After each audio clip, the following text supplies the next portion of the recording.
Do fearful avoidants ever regret losing someone they cared about? I want to break this down from a fearful avoidant perspective because these patterns are often misunderstood.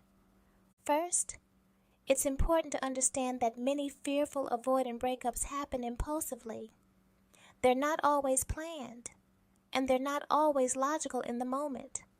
When a fearful avoidant feels overwhelmed, pressured, or stressed, their nervous system can get flooded. And sometimes, the only way they know to protect themselves is to step away or escape. That's why you might see them pull away suddenly, even if things were going well. It's not about you personally.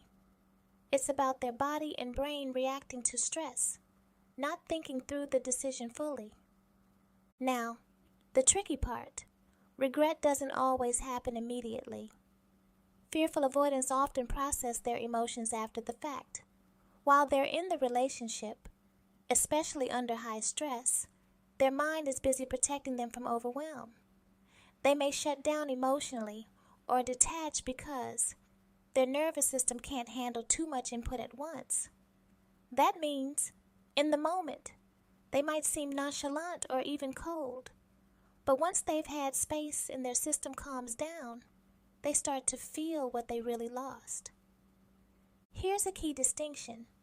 Fearful avoidants don't regret leaving every partner. If the partner was toxic, manipulative, overly anxious, or constantly demanding emotional energy in ways that felt unsafe, the avoidant's logical brain steps in. They might think, this relationship isn't right for me, or I need distance to function.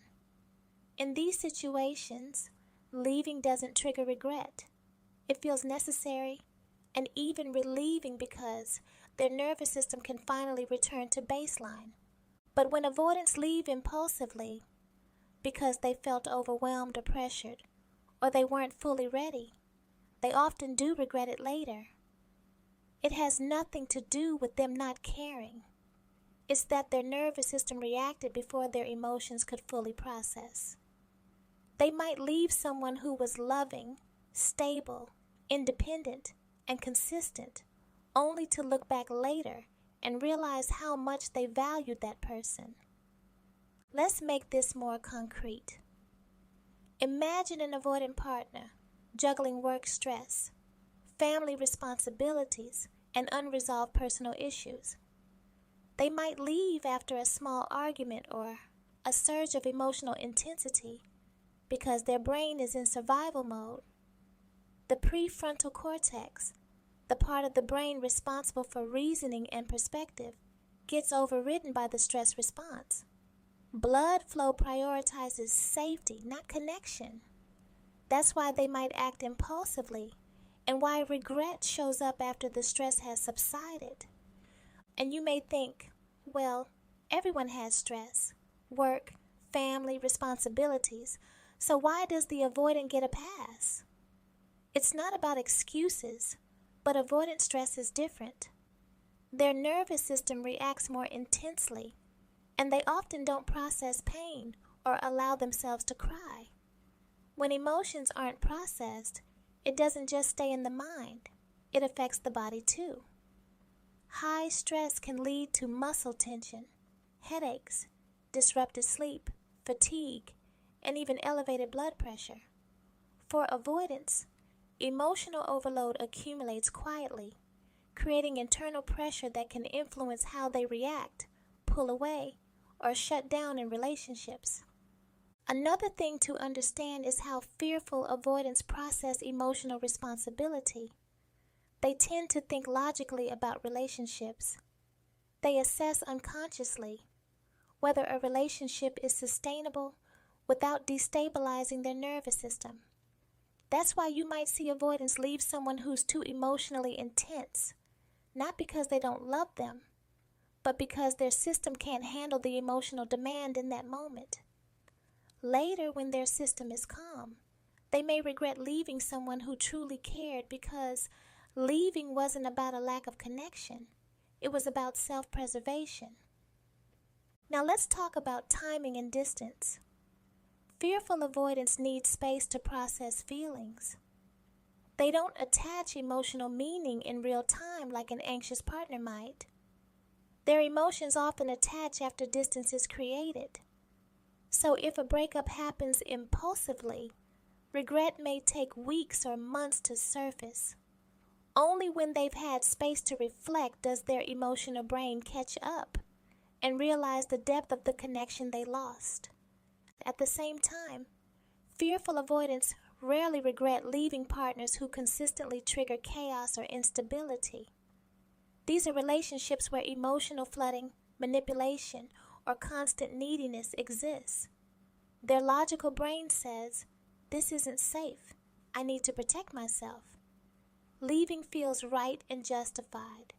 No regret follows because leaving aligned with what their system needed to survive. And here's something people don't always realize. Regret for fearful avoidance isn't about obsessing or clinging. It's subtle.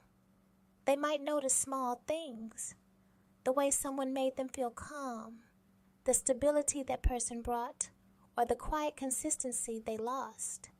It doesn't always lead to attempts to reconnect, because by the time they feel regret, they're evaluating it through a nervous system lens, not an immediate emotional reaction.